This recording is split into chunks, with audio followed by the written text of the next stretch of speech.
Oi, gente, tudo bem com vocês? Hoje daremos início à imunologia da cárie.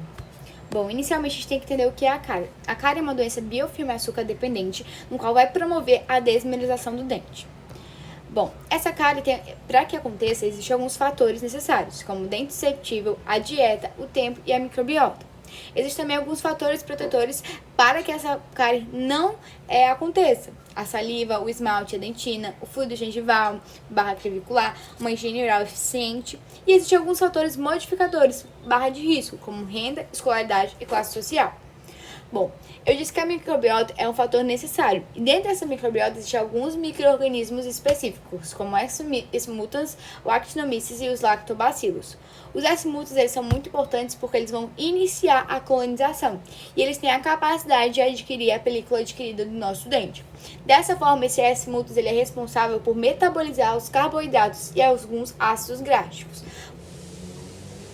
O próximo micro-organismo é o Actinomyces. Ele também é muito importante porque ele vai fazer a colonização secundária. Ela é capaz de metabolizar as proteínas e dessa forma ele faz a função de aderir a outros micro-organismos. Então ele tem a função de conseguir gerar adesão aos outros micro-organismos para progredir com a cárie. Dessa forma, gerando uma cárie radicular. O último é o Lactobacillus, né?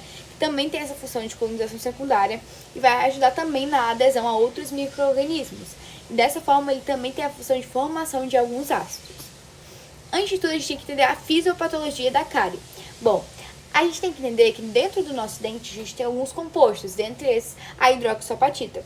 Quando o paciente chega no consultório e não fez uma aplicação de flúor, ele tá com dente natural, entre aspas, a gente vai entender que para que a fisiopatologia da cárie aconteça nesse paciente, vai ser quando o pH dele for menor que 5,5. Então, quando o pH do paciente apresenta menor que 5,5, ele começa a desmineralizar essa hidroxapatita. Mas se o paciente apresentar, após o tratamento de fluoropatia, de aplicação de flúor, e ele tem o flúor no seu dente, o pH acaba diminuindo. Então, quando o pH é menor que 4,5, acaba que ocorre a desmineralização desse dente. Dessa forma, acaba sendo mais resistente, né, a formação de cárie e tendo menos incidência dessa doença. E vale ressaltar que para que essa doença aconteça, é um ciclo desse repete o tempo todo. Às vezes, por exemplo, o paciente está com o pH mais baixo, menor que 4,5, mas ele faz o tratamento, ele consegue voltar para a remuneração, maior que 4,5. Mas é um ciclo DZ, ele se repete constantemente. Então vamos lá. Aqui a gente pode ver o dente, né? Ele rígido, certo? Sem nada, sem nenhuma doença, sem micro-organismos, mas quando começa a colonização inicial pelo S. mutans, começa a perder o material mineralizado.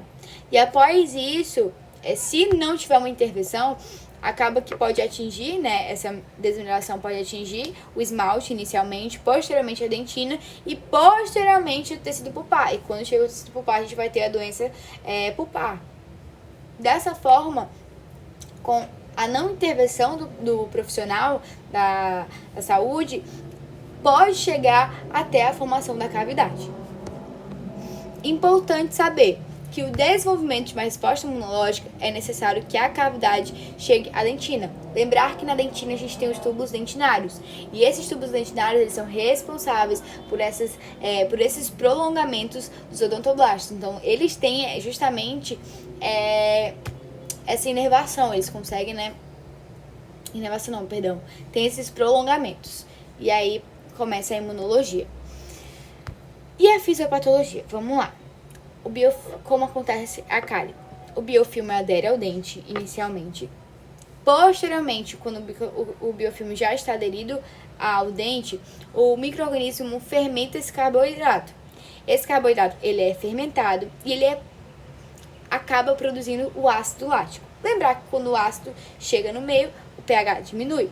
E dessa forma, o pH fica ácido. Quando o pH fica menor que 5,5, no caso, quando o paciente não tem tratamento de fluorose, de aplicação de flúor, nesse caso, o pH com a hidroxapatita é menor que 5,5, ocorre a desmineralização. E quando o pH for maior que 5,5, ocorre a remineralização. Por isso que é um ciclo DZ. Quando o pH está menor, ele desmineraliza, e quando o pH aumenta, ele remineraliza. Então vamos lá, isso aqui é muito importante para a imunologia da cárie. A gente tem que entender que para a imunologia da cárie acontecer, para que esse processo aconteça, a gente tem alguns receptores. O primeiro receptor que a gente tem que entender é o Toll-like 2. Ele é responsável pelas cáries superficiais, então ele está no início do nosso dente. Lembrar que essas cáries iniciais são gram-positivas, então elas precisam mais de oxigênio. E esse Toll-like, quando ele é ligado, ele começa a liberar citocinas anti-inflamatórias, como IL-10 e TGF. Dessa forma, quando ele é liberado, o TGF tem a função de formar a dentina terciária. O Toll-like 4 é para cáries mais profundas. Então, inicialmente tem um Toll-like 2, que é superficial, e posteriormente tem um Toll-like 4, que é justamente para as cáries mais profundas. Lembrar que se está mais profunda, o micro-organismo acaba não precisando tanto de oxigênio, acaba sendo para bactérias mais gram-negativas, e quando ele se liga a esse receptor, começa a produção de citocinas pró-inflamatórias como TNF, IL-1 e IL-6 e promovem a pulpite, porque é uma inflamação da polpa, então a polpa cresce. Enquanto o Toll-like 2, se tiver o tratamento de imediato, começa a ter a formação de dentina terciária, e o Toll-like 4, se não tiver um tratamento que vai intermediar, acabar com isso, começa a produção da pulpite, e a pulpite é uma inflamação da polpa. Vale ressaltar também que na nossa saliva ele tem alguns proteção para não promover a cárie, como as imunoglobulinas, que GA, IgG, IgM, a lactoferrina, que é bacteriostática, a comaginina A para bactérias gram-positivas e fungos, a lisozima, lise de peptidoglicanos, a peroxidase, que é a peroxidase salivar, as cistatinas, que têm a função de regular a produção de citocinas dos fibroblastos gengivais. Enfim, existem diversas funções que a saliva é muito importante para combater essa progressão da cárie. E vale ressaltar que também temos as MMPs, que são enzimas que vão degradar o colágeno com o avanço da cárie.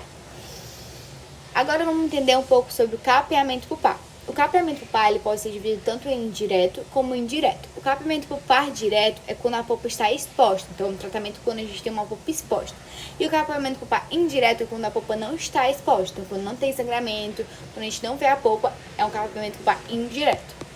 Então, vocês realizaram a atividade na pré com capeamento, e foi com capeamento com cimento de hidróxido de cálcio, que é justamente quando é um capeamento pulpar direto. Ele é muito importante porque ele tem ação antimicrobiana, então ele consegue a eliminação pulpar, consegue tirar esses micro-organismos da polpa.